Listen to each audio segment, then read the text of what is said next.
Hello BookTube and welcome back to my channel. My name is Dennis and this is The Intellectual Reads. Today I will be discussing American Dirt, a book newly published by Flatiron Press, written by Jeanine Cummins. Jeanine Cummins is a white female American author who chose to tackle the issue of immigration at the American/Mexican border as it pertains to the Mexican refugees that flee their home through the actions of the drug cartels that have made life unbearable in these places. The novel opens up with a bang as we find Lydia and her 8-year-old son Lucas inside the bathroom of their cousin's house where they're celebrating a birthday, witnessing a murder of their whole family. They hear the murder from their hiding place inside the bathtub of the bathroom, which unravels the timeline of the story. The timeline of the story is one where Lydia and her 8-year-old son Lucas are traveling from Acapulco, where their family has been massacred, to the border that meets the United States, which entails for them the dream of safety, a safety they can no longer find inside their home in Acapulco. Following Lucas and his mother's journey, we are brought into a suspenseful novel that focuses on reaching the end point, which is the United States of America.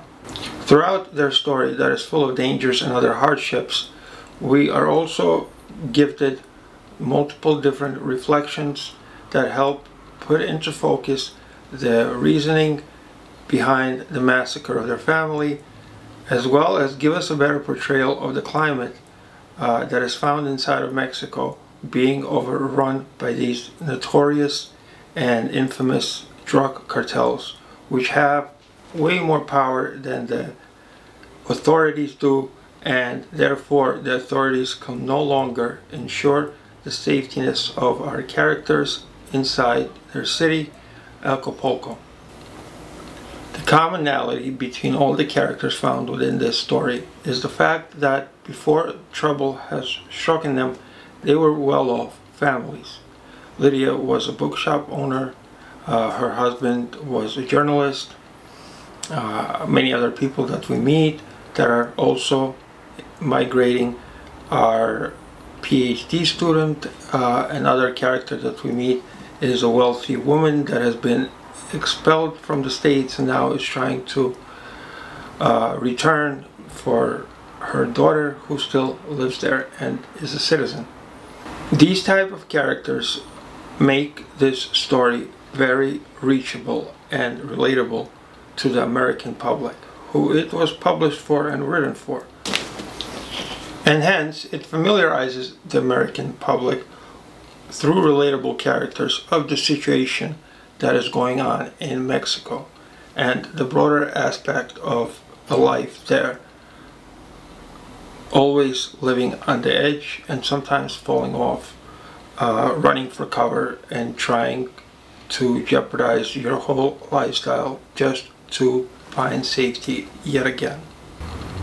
This is one of the few books that I've read that has been put on my radar thanks to YouTube. I first came across this title in numerous videos at the beginning of the year, such as the most anticipated books of the year or other blog entries, and it seemed like everybody was really looking forward to this book. After all, Oprah's book club had nominated it as one of its choices for the year 2020, and it was getting a lot of publicity. So when I saw this book as a possible selection at Book of the Month Club for February, I jumped right on it. And then all the backlash came out. You had many Latinx writers having backlash. You had many readers being disappointed with it, which ultimately followed with BookTube personalities not having read this book and making rather long videos on whether they should read it, or saying that they had ordered this book but now they had no intention to read it and whatnot. And so a book with so much press, firstly with positive press and then followed by all the negative press, piqued my interest immensely, and so among my huge mountainous TBR pile, I had moved it to the top. And now that I had finally gotten to it, I did some research and found the issues that came up from people who were opposed to this book. So I would like to tackle those issues in this video, in the second part of this video, right now. The three issues that I was able to find with this book are as follows. The first objection to this book is the fact that it is full of stereotypes. The second objection to this book is the fact that Jeanine Cummins is a white woman author from America, and did she have a right to discuss such poignant issues as the Mexican border issue? And the third and final issue is that Flatiron Books, as well as Oprah Book Club, decided to highlight this book rather than giving a voice to a Latinx writer who could perhaps do a much better job of writing about his own territory. And so the Mexican and the Latin writers and everybody got quite a bit upset that to portray this territory and make it one of the most popular books, a Latinx writer wasn't chosen instead. Discussing the stereotypical point of this novel, and yes, while I agree that this novel has a lot of stereotypes, I would also like to forewarn that this novel is very action-packed and it's almost made for a movie. I would not be surprised to find this novel end up in some Hollywood script. So saying that, I think that when you're dealing with a nation that we all know and a situation that has been publicized through the politics, through the news and other media forums, some of the characters will in fact be stereotypical. But I did think that Jeanine Cummins tried to make her characters rather full. Many of the characters here have positive and negative sides to them. For example, let's look at the villain, Javier, the person who's in charge of the biggest drug cartel in Acapulco and is the prime reason that Lydia and her son are fleeing. As we are told of the backstories of Lydia's relationship with him through her bookstore, we are painted a portrait of a rather loving and caring father.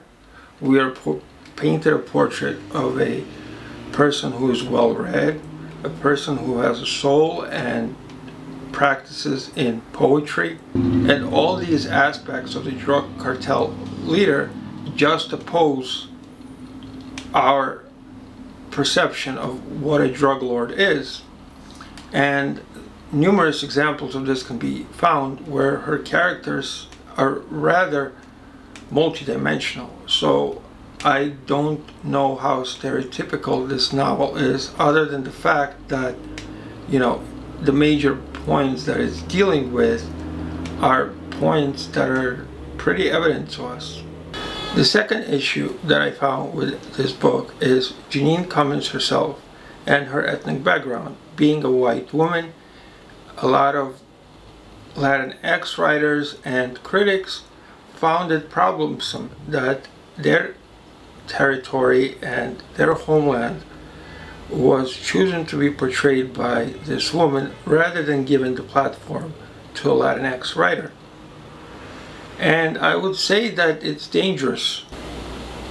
And I would say that one of the biggest dangers is to start compartmentalizing our authors, putting them in boxes and restricting what they can write about. Because I think one of the greatest things about being an author is the fact that you have free reign to write about anything that you want. And sometimes the topic that captivate us and interest us and make us want to write are topics that come from left field. So therefore, I think that if anybody wants to do a massive work and devote many years of their life, I believe she started researching this in 2013 or 14 from what I read, you know, she devoted quite a bit of her life to this book. And so if it invigorated her and it captivated her enough to write it, then is that really a fault? You know, sometimes the best literature comes from the most unsuspecting places. And so I would really be careful about putting restrictions on people's creativity. Perhaps Jeanine Cummins is the perfect writer to write such a story. She can write characters that are relatable to the American public, characters that are well off, find themselves in misfortune and have to flee.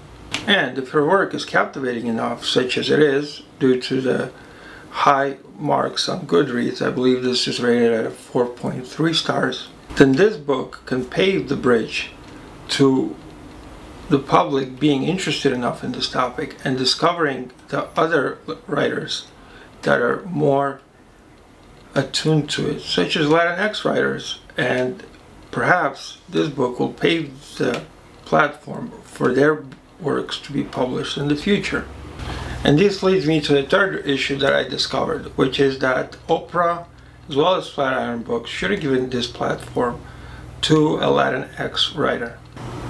The one thing that I will say to this argument is that, just like any other business, at the end of the day, Flatiron Books has a responsibility to publish text that will appeal to the most widest audience in their region.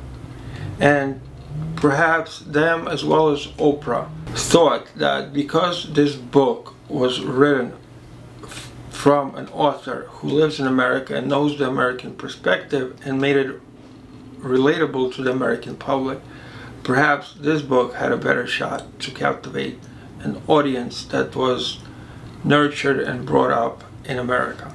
Perhaps a book by a Latinx writer who has found himself inside the situation would be too emotional, would put off the reader because he isn't aware of the culture as presented from the Latinx experience, and so he needs to have a bridge such as this book.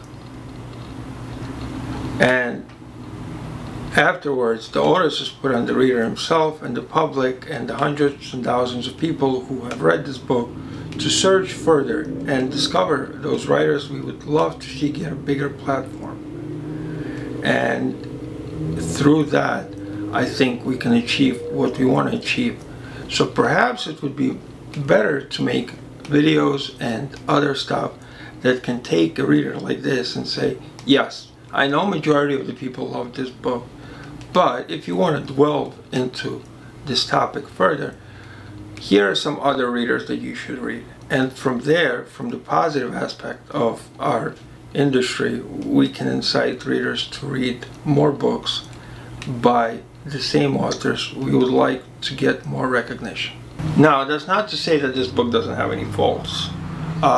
For one, I thought that it was way too quick moving, way too suspenseful. It never slowed down to smell the roses, so to speak. And I myself prefer a slower book, a book that appeals to all my five senses. But again, as I stated before, this is a book made for Hollywood. So know that going into it. It will captivate you and you will read it rather quickly. But don't expect much in terms of philosophical literature here, or much in terms of scenery and things that would portray the Mexican background, so to speak, more beautifully. This is mainly focused on the conflict and the desire of our characters to achieve a better ends for themselves. Having said that, though, I think that after reading multiple interviews with authors that I'm doing right now, thanks to Paris Review, you come across this idea that no author is happy with their work. And the reason that many of the authors keep trying and keep writing further and further fiction is because they're captivated by the idea of writing a perfect book. So while there's a lot of backlash and a lot of disappointments with Jeanine Cummins, you know, no author yet has been happy with their work. So there's always room for improvement and always something to pick at inside any book. I ended up giving this book 4 out of 5 stars, and I would say that it was an enjoyable read, and it's it's rather educational as well. And I think in the end that if we focus our energy right, this book can achieve in opening the Latinx writer community to more people who will be captivated through this work. Would I recommend you read it? I would, because I think it's a well-written, well-researched, and the author certainly knows how to write and how to make the pages flow one after another. That's my honest review. You know, I think this book definitely deserves its place in bookstores and libraries, and I would hate for all of us to vilify an author that did the best job that she could. Thank you all again for watching another video of mine, and if you're new to the channel, please feel free to subscribe. I try to put out as many videos as I can about books, even though I go through droughts, but this is definitely a passion that I want to get better at, and so I hope to see you guys in the next video. Everybody have a great weekend and stay safe.